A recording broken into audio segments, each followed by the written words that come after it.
मोदी जी आज हमको चार ब्राह्मणों की कहानी सुनाएंगे। कहानी का शीर्षक है बुद्धिमान कौन। बहुत ही हास्यमयी कहानी है। अगर आपको कहानी अच्छी लगे तो वीडियो को लाइक जरूर करना। हाँ तो मोदी जी शुरू करो। हाँ तो भाइयों, एक प्राचीन समय की बात है। एक गांव था। उस गांव में चार ब्राह्मण रहते थे, जिसमें से तीन ब्राह्मण बहुत ही पढ़े लिखे थे, लेकिन एक ब्राह्मण पढ़ा लिखा नहीं था, पर वह बहुत होशियार था। पढ़ा लिखा इसलिए नहीं था क्योंकि वह गरीब घर से था, लेकिन वे चारों ब्राह्मण आपस में घनिष्ठ मित्र थे।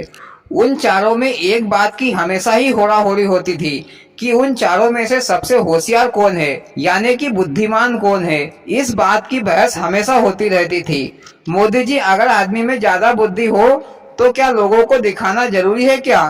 अरे अपने काम के हिसाब से अपने लिए यूज करो, और किसी को जरूरत हो तो ही उसको अकल दो। नहीं तो लोग यही जवाब देते हैं कि भैया अपनी अकल अपने पास रख, यहाँ हमारे सामने ज्यादा होशियार मत बन। पर भैया, आदमी का तो ये स्वभाव है कि उसमें जो भी कला या गुण होता है वह फोकट में ही तारीफ के चक्कर में लोगों को दिखाता फिरता रहता है। पर भैया, अक्लमंद लोग तो कला और बुद्धि का प्रदर्शन वही करते हैं जहाँ पर जरूरत हो, चाहे जहाँ नहीं करते। ऐसा ही उन तीनों ब्राह्मणों को बुद्धि का घमंड था, पर जो गरीब और अनपढ़ ब्राह्मण था उसको घमंड नहीं था। एक दिन क्या हुआ कि भैया उन चारों ब्राह्मणों में शर्त लगी कि जो भी हम चारों में से दूसरे गांव के राजा से सबसे अधिक धन लेकर आएगा वही सबसे बुद्धिमान होगा।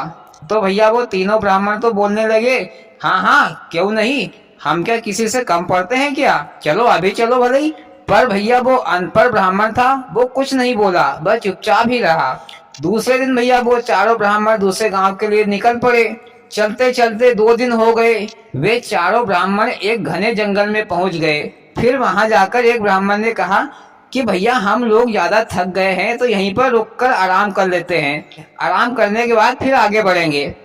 तो भैया वो अनपढ़ ब्राह्मण ने कहा कि मित्रों, यहाँ रुकना ठीक नहीं होगा, आगे चलकर कोई गांव आएगा तो वहीं पर रुक जाएंगे। इतने में दूसरे ब्राह्मण ने कहा, अरे हमको तो तेरे को साथ में ही नहीं लाना चाहिए था, जब तेरे में बुद्धि ही नहीं है तो कहाँ से दिखाएगा, और ऊपर से हमको अकल दे रहा है कि जंगल में मत रुको। अरे हमारे पास विद्या और बुद्धि है तो फिर किस बात का डर है। वह अनपढ़ ब्राह्मण बेचारा चुप हो गया और वे चारों ब्राह्मण जंगल में ही रुक गए। तो भैया फिर क्या हुआ, उन्हीं में से एक को जंगल में मरे हुए जानवर की लाश दिखी। तो वे तीनों उठकर लाश के पास गए और देखा कि वह लाश तो पहचान ही नहीं आ रही थी कि किस जानवर की लाश है। फिर उनमें से एक ने कहा कि मैं इस जानवर की हड्डियां जोड़ देता हूँ। मोदी जी वो तो अपनी अपनी विद्या का उपयोग नहीं बल्कि चाला कर रहे थे। जैसे बच्चे पानी में चाला करते हैं ना खेलते टाइम, वैसे ही कर रहे थे। हाँ अखिलेश भैया, सही बोला। तो भैया एक ब्राह्मण ने जानवर की हड्डियां जोड़ दी अपने मंत्र के द्वारा। फिर दूसरे ने कहा कि भैया हड्डियां जोड़ने से पता थोड़ी नहीं चलेगा कि ये कौन सा जानवर है। अरे जरा तुम रुको तो सही, मैं इन हड्डियों में मांस और चमड़ी ला देता हूँ, फिर हमको पता चल जाएगा कि ये जानवर कौन सा है। तो भैया दूसरे ने उन हड्डियों में मांस और चमड़ी ला दी तो देखा कि वह एक शेर है। जो लाश थी वह शेर की थी। मोदी जी, लगता है कि ये शेर उनको खा जाएगा। अरे भैया ऐसे कैसे खा जाएगा, शेर कोई जिंदा थोड़ी नहीं है जो खा जाएगा। हाँ मोदी जी फिर आगे क्या हुआ?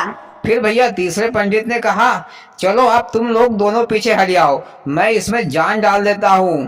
तो वो गरीब ब्राह्मण ने कहा कि भैया हो, तुम अपनी सारी विद्या बुद्धि यहीं पर आजमाने लगे हो, फोकट में जानवर के पीछे। अरे तुम लोग इसको जिंदा कर दोगे तो तुम लोगों को ही खा जाएगा, फिर तुमको भागने के लिए रास्ता भी नहीं मिलेगा। तो फिर वो पंडित ने कहा कि भैया हमने विद्या बुद्धि हासिल की है, इतने सालों कठोर मेहनत की है, तो क्या झक मारा है क्या? अरे हम जिंदा कर सकते हैं तो मार भी सकते हैं, डरपोक कहीं के। फिर वह भैया ऐसा कह के आगे बढ़ा। तो भैया फिर से गरीब ब्राह्मण ने कहा कि भैया हो, जब मौत सामने आएगी ना तो सारे मंत्र संत्र भूल जाओगे, फिर तो काला अक्षर भैंस के बराबर दिखेगा। तो वो पंडित जोर से बोला, तू अपनी बकवास बंद कर और मेरे को अपना काम करने दे। फिर वह मंत्र पढ़ने लगा शेर को जिंदा करने का। इधर वह गरीब ब्राह्मण एक बड़े से पेड़ के ऊपर चढ़ गया और इधर मंत्र पढ़ते ही शेर जिंदा हो गया। और शेर ने जोर से दहाड़ मारी, यानी कि जोर से आवाज लगाई। तो भैया वो तीनों पंडित तो डर के मारे कांपने लगे।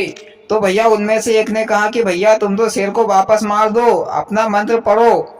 तो वह पंडित बोला कि भैया कहाँ का मंत्र, कैसा मंत्र, मैं तो सारे मंत्र भूल गया हूँ शेर की दहाड़ सुनकर। इधर भैया शेर भी काफी दिनों का मरा पड़ा था, तो वह भी भैया बहुत भूखा था। तो शेर ने तीनों को एक एक झापड़ दिया। इतने में ही तीनों पंडित उनका सत्यानाश हो गया, तीनों मर गए। और शेर ने तीनों को आराम से खाया पिया और मूंछों पर ताव देकर वहां से चला गया। मोदी जी, वो जो झाड़ पर बैठा पंडित वो तो बच गया होगा, उसने अपना दिमाग सही जगह इस्तेमाल किया। हाँ भैया, वो झाड़ पर बैठा पंडित तो बच गया क्योंकि सही समय पर सही बुद्धि का इस्तेमाल किया। और वो तीनों पंडित गलत समय पर गलत जगह पर गलत काम में विद्या बुद्धि का इस्तेमाल कर रहे थे, इसीलिए फोकट में मर गए। तो भैया हम कहने का मतलब है कि पढ़ा लिखा आदमी ही दिमाग वाला नहीं होता, बल्कि अनपढ़ आदमी भी दिमाग वाला होता है। भले ही उसको पढ़ना लिखना नहीं आता है तो क्या हुआ, पर भैया दिमाग तो उसके अंदर भी होता है।